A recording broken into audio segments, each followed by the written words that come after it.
திராவிட கழகம் வழங்கிய பெரியார் விருதையே திரும்பி கொடுத்திருக்காரு டைரக்டர் கோபி நயினார் அவர்கள். என்ன எதிர்ந்ததை இந்த வீடியோவில் பார்ப்போம். கடந்த ஒரு வாரமாகவே கோபி நயினார் அவர்களுக்கும் சரி, திராவிட கழகத்தில் இருக்கிறவங்களுக்கும் சரி, சில போர் நடந்துட்டு இருக்கு அப்படின்னு கூட சொல்லி ஆகணும். ஏன்னா திருவள்ளூர் மாவட்டத்தில் கரடிப்புத்தூர் அப்படின்ற ஊர் கிராமத்தில் நிறைய பட்டியலின மக்கள்கள் வாழ்ந்துட்டு இருக்காங்க. அந்த இடத்துல அவங்க வாழ்ந்துட்டு இருக்க இடம் புறம்போக்கு நிலம் அப்படின்ற காரணத்தினாலே அவங்களுக்கு பட்டா கொடுக்கும்படி நிறைய இடத்துலையும் கவர்மெண்ட்கிட்டையும் நிறைய பெட்டிஷன் அவங்க வச்சிருக்காங்க. பட் யாருமே அந்த பெட்டிஷன் ஏற்றுக்கல அப்படின்ற காரணத்தினாலையும் இப்போ அந்த இடத்துல அந்த மக்கள் எல்லாம் வெளியேறணும் அப்படின்ற சொல்லி நிறைய பிரச்சனையும் போயிட்டு இருந்தது. ஸோ அதனாலேயே கோபி நயினார் அவர்களுக்கு ஆதரவாக போராட்ட காலத்தில் போயிருந்தார். அந்த இஷ்யூ போனதுலேருந்தே நிறைய சர்ச்சைகளும் பேசப்பட்டு இருந்துச்சுன்னு சொல்லும். முக்கியமாக ஆளும் கட்சிக்கு எதிராக கோபி நயினார் அவர்கள் பேசின விஷயமும் ரொம்ப பேசும் பொருளாக மாறிச்சுன்னு சொல்லும்.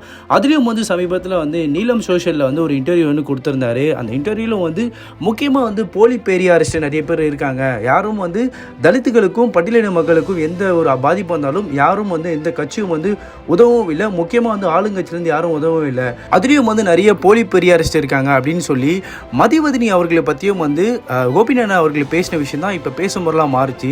அதனாலேயே பாதி பெரியாரிஸ்ட் எல்லாம் என்ன பண்ணியிருந்தாங்க, கோபி நயினார் அவர்களையும் சரி, நீங்கள் ஒரு நீல சங்கி, நீங்கள் தலித் மக்களுக்காக எதுவுமே பண்ணலை அப்படின்னு சொல்லி கோபி நயினார் அவர்களையும் பெரியாரிஸ்டும் தாக்குறதும் பார்க்க முடியுது. ஸோ இப்படியாக இரண்டு சைடும் நிறைய பிரச்சனைகளும் தாக்குதலும் போயிட்டு இருக்க காரணத்தினாலே அறம் படத்துக்காக கோபி நயினார் அவர்களுக்கு பெரியார் விருது திராவிட கழகம் கொடுத்துருந்தாங்க.